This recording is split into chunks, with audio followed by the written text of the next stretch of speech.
Hey guys, welcome to the Real Estate Huddle. This is episode 20, and today we're going to talk about some of the up and coming neighborhoods. We get asked this a lot. This is kind of a hot topic as far as like, hey, how can I get ahead of the popularity of this neighborhood and buy in an area that's going to appreciate really well and continue to grow? And so today we're going to have a discussion about that. Just talk about some of the places where, in 5 to 10 years could be worth a lot more money. And you may want to own a property to live in there or to rent out there so that it can continue to grow and do very well. Or just enjoy life there. Some people just like enjoying life. They don't really care about money. So if that's you, this is something to listen to as well, because these areas are places where it's, close proximity to jobs, location, that sort of thing that's growing in demand. And I think there's a lot. There actually are a lot.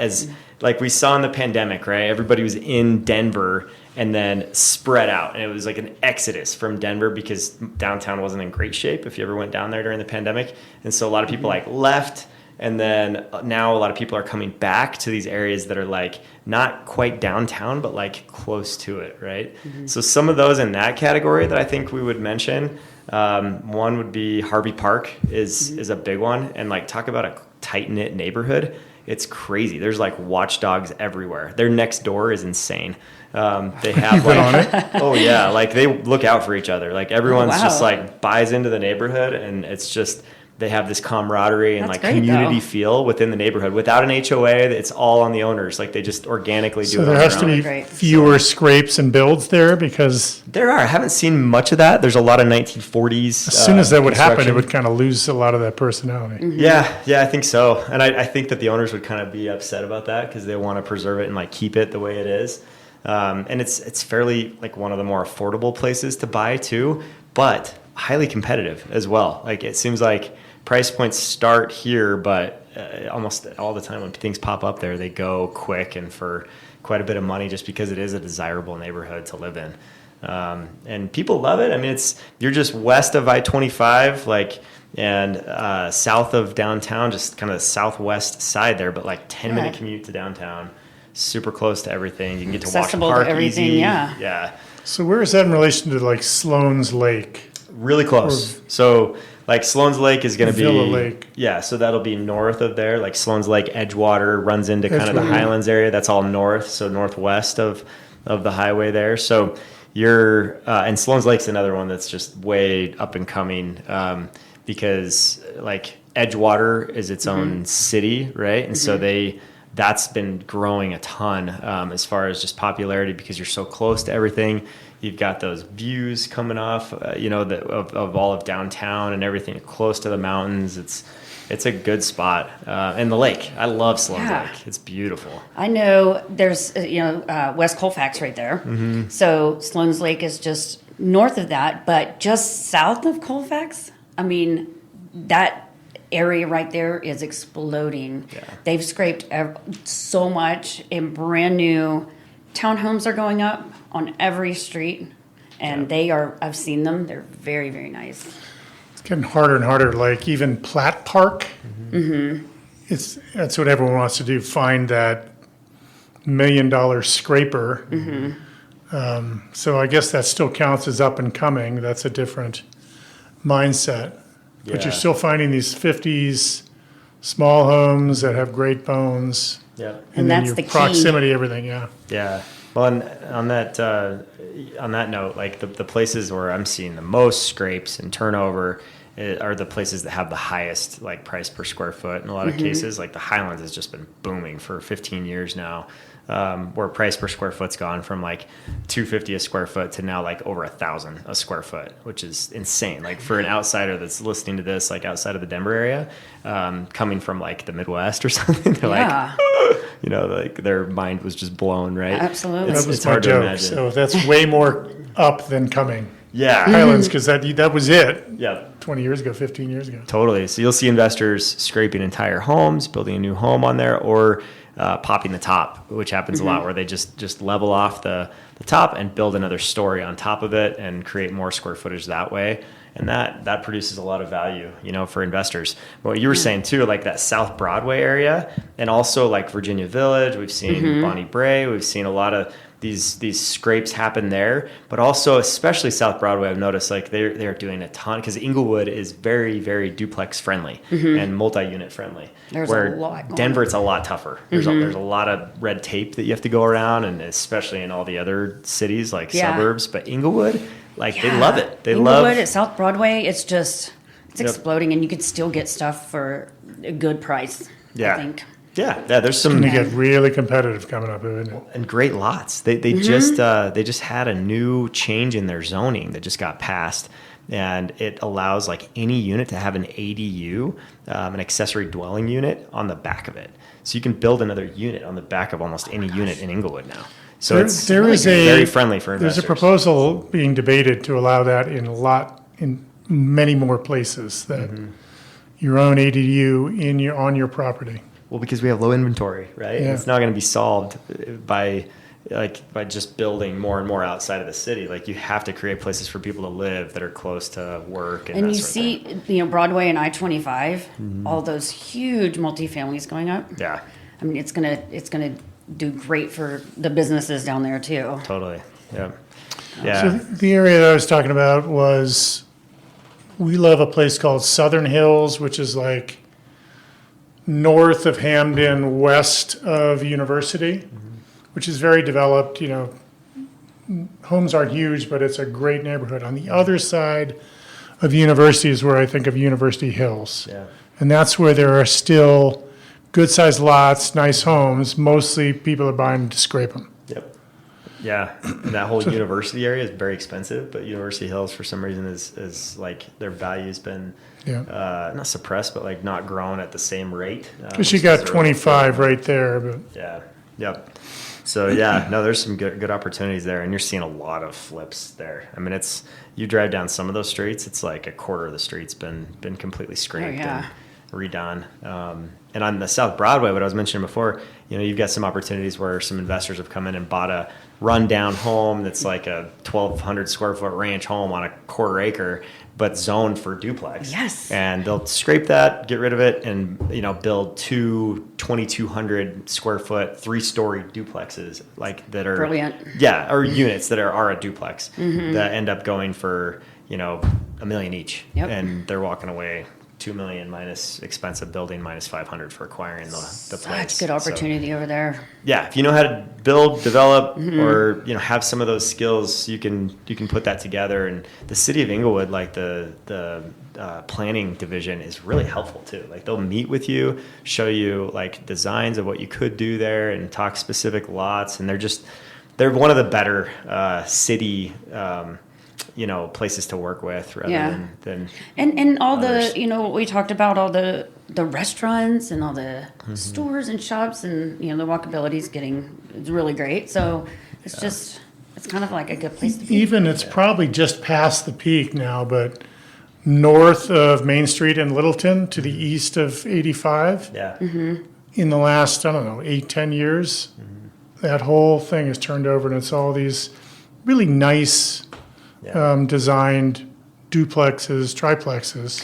It did. I don't and remember just- what it was like before that, but I'm But sure then that's not it. just west of that is Federal, and it's like in that little area again. It's just getting Yeah, really good. Yeah.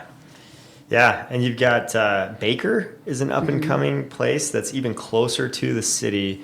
That's just right off of like 6th and I-25, kind of on that northeast side of that, where you've got really unique architecture, some really cool homes that are, in Denver, we have awesome like looking homes downtown, like in those suburbs that are right around downtown, Craftsman's, Tudors, Victorians, that are just beautiful homes, bungalows.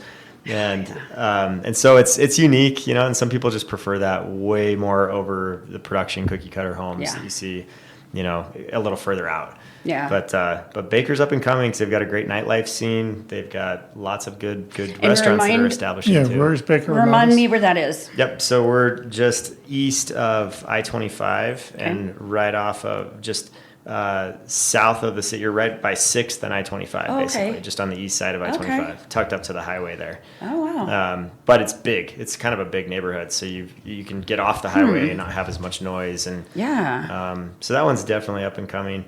I think people have talked about Globeville for a long time being up and coming, and they're still talking about it today as being up and coming, especially the Globeville people. And Especially it hasn't appreciated as good of a rate as some of these other places because you've got I-70 and I-25 like convening right there. And so with all that road noise and traffic, and it just has that feel of being a little more like, I don't know, it's like it's as much as it can turn over, the better it will be because those properties will be in better condition. And I think people will be more attracted to that area that can handle the noise. But it is really close to everything. And see, that's important. Yeah. What do you think of Berkeley? Love Berkeley. Berkeley's done really well. I can't believe the demand. Berkeley and also Sunnyside. There's both of those neighborhoods have done extremely well, and they're just south of I-70. So as long as you're off of the highway a little bit, and you're not hearing it all the time. And just slightly off is still very accessible, but yeah, even like 2 or 3 blocks off. Yeah, is exactly. Good, and you Regis is there. Yeah, and, you know, it's got it's. I was in. I think it's Berkeley. Pretty sure we were just at a social event, and I felt like I was in Seattle, in Berkeley. Oh, nice. It's just I don't know what it was that made me think that, feel. or like parts of San Francisco. Yeah. It made me think I needed to get out more. More walkable, and it's close to the Highlands with the art district and all that stuff right there, but you're not paying Highlands prices. Right, which not is yet. Huge. Yeah. So, Highlands and Wash Park are probably the couple biggest price per square foot places we see. Rhino is another one that is very still up and coming. It has been for the last 10 years. I mean, at 5 Points and Rhino both right downtown. And just they've opened up a ton of great restaurants, great commercial right around there. Hotels, boutique hotels. Right, they've gone vertical and had some great units for, getting more people in the neighborhood, and it's just the proximity to everything is unbeatable. I gotta tell you, even 10 years ago though, I was just scared to go down there and at night. Especially and now I'm Points. like, and now I'm like totally comfortable. Yeah. I mean, I don't like to go by myself, but that's just A lot of young It's folks. really cleaned up. Yeah, it has. It's a good. But again, that's very adjacent. So I think of like 5 Points being kind of adjacent to Rhino. Yeah. But yeah, when we moved here 20 years ago, like You didn't go there. you did not go there. Yeah. But I don't know, being there 6-7 years ago, it's great. Yeah. So really good parts of town. And I think like looking at a broader spectrum, if you're interested more in the suburbs and kind of those areas, just keep in mind everything just keeps expanding. So like the whole city of Centennial on the east side of town, especially like Cherry Creek schools, you've got, Cherry Creek schools and a lot of that is really booming right now and becoming better and better as far as value goes. And I would say up and coming still. People are expanding down that used to have these short commutes, and now they're like, you know what? I don't mind driving 25 minutes to get into schools that are really solid schools. And so Parker and Castle Rock are still they're spreading out, but they're still growing a ton of cute little fun downtown walking areas in both of them. They do a lot of activities. Definitely done a lot. Yeah, Parker Days during the summer, just different things we've talked about here on the show, but like. Those, Castle Rock those has grown. It has. And they've started to go vertical too. So never ending. You mean the old like downtown the old part? I mean, there's just these amazing condos and everything. You can walk everywhere. The restaurants are incredible. Yeah, you drive by it so much and you see it and it doesn't look that appealing because you see all the development. Once you get on the other side and you park and walk, it's great. There's a lot of development going on there in the next couple of years though. Yeah. Like lots. So it'd be interesting to see what it does. Yeah. Sure. Yeah. No, great parts of town if you're looking to spread out a little bit and get a little more space. But that kind of does it for my list as far as like the up and coming areas that I think are the biggest ones to keep an eye on right now and opportunities that are out there. And They're good ones. If you can buy in those right areas, they can really, really appreciate well for you down the road compared to maybe an area that's kind of inflated in value that's not going to grow as much. Right. So. Have you personally looked at any of those spots for investments? Always, yeah. But have you pulled the trigger on one yet up there? I've got a place in Centennial. Centennial. Yeah, and But nothing up in the Berkeley or. I had a friend that Sloans. just bought in Berkeley flipped it, and made money. Sold it right away. Yeah. Oh yeah. So a lot of college kids up there too. So Yep. Yeah, because especially in those like smaller units, like Yeah, if you're this is flipping, pretty small. flippers love those smaller units that have a higher price per square foot because their money goes further because of that price per square foot, right? But yeah, if you're buying and holding, sometimes the cash flow doesn't line up because of the Yeah. price to acquire those places, and so I've been more interested in buying. I've got a friend, I'm not going to do this justice, but he bought a portfolio of properties heavily in university area. But one of them, and they're all cash flowing, and one of them, he and his wife are turning it into their forever home for, they're not, Wow. nice. forever is not as long a time as it used to be. Yeah. But then I think they're building a unit underneath that they could rent or VRBO or have a child live. Or That's awesome.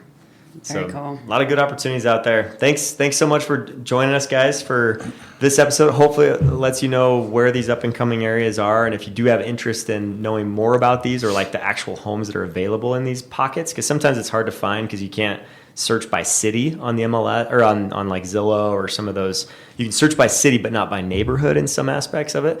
So if we can do a really detailed search to pinpoint like this is the neighborhood that's that up and coming spot that you should be really paying attention to, even if you're like 1, 2, 3 years out from making that decision, we're happy to put you on a list where you can see those homes that are coming up and you can track like how much they're growing in value and what's going on in those areas. And we've got stat reports too, just on those specific areas if you'd like to see those as far as how they've grown over time and how they compare to other areas in town. So if we can help you with any of that, let us know. We're always here to help, and we'll catch you on the next episode.